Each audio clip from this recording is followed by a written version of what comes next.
అయోధ్య రామ జన్మభూమికి సంబంధించి అయోధ్య మందిరానికి సంబంధించి ఎటువంటి ఇంపాక్ట్ అనేది చూపించలేదని మనకు ఇప్పుడు ఉన్న ఫలితాలు మనకు చూపిస్తున్నాయి. మరోవైపు రాజ్యాంగంలో కొన్ని మార్పులు చేర్పులు చేస్తామనేది ఒకటి, మరో దర్యాప్తు సంస్థలు ఇష్టానుసారం వ్యవహరిస్తున్నారనేది ప్రధానంగా అక్కడ ప్రజలు గుర్తించారు.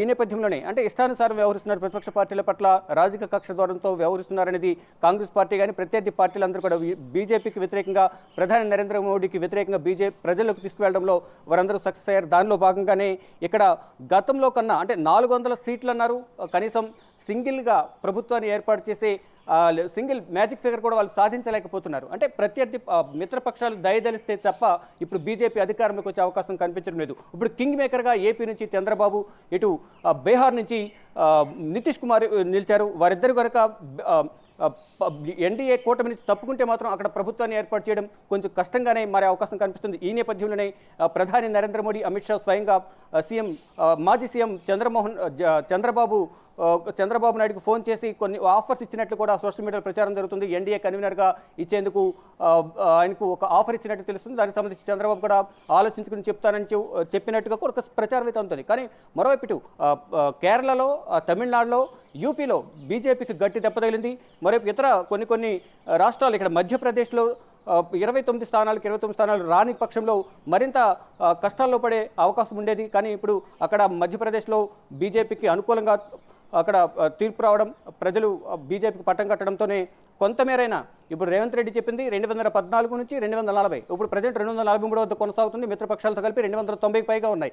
అది ఎంతవరకు ప్రెస్ అవుతుందా, మైనస్ అవుతుందని చూడాల్సింది. అంటే సింగిల్గా ప్రభుత్వాన్ని ఏర్పాటు చేస్తుందా లేదా అనేది కూడా చూడాల్సి ఉంది. ఈ నేపథ్యంలోనే కొంచెం బీజేపీ నేతలు కూడా సంశయంలో ఉన్నారు.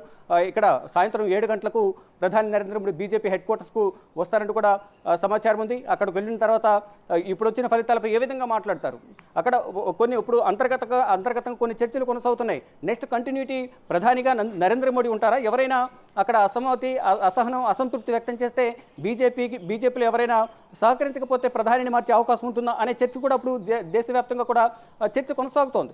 మొత్తంగా చూసుకుంటే బీజేపీకి గతంలో కన్నా ఇప్పుడు చాలా వరకు అంటే సింగిల్గా ప్రభుత్వాన్ని ఏర్పాటు చేసే బలం అనేది లేకపోవడం కొంత ఆందోళన కలిగిస్తున్న అంశం.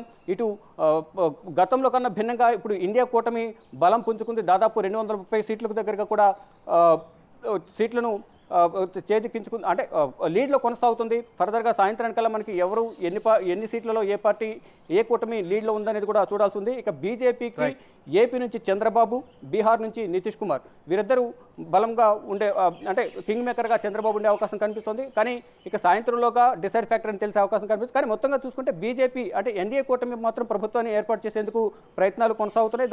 ఆ దిశగా వారికి మేమే ప్రభుత్వాన్ని ఏర్పాటు చేస్తామంటూ కూడా బీజేపీ నేతలైతే ధీమా వ్యక్తం చేస్తున్నారు. ఇక మొత్తంగా చూసుకుంటే గతంలో ఏదైతే తెలంగాణ సీఎం రేవంత్ రెడ్డి నేషనల్ మీడియాకి ఇచ్చిన ఇంటర్వ్యూలో ఏదైతే అంచనాలు చెప్పారో 214 నుంచి 240, ప్రజెంట్ 243 వద్ద కొనసాగుతుంది.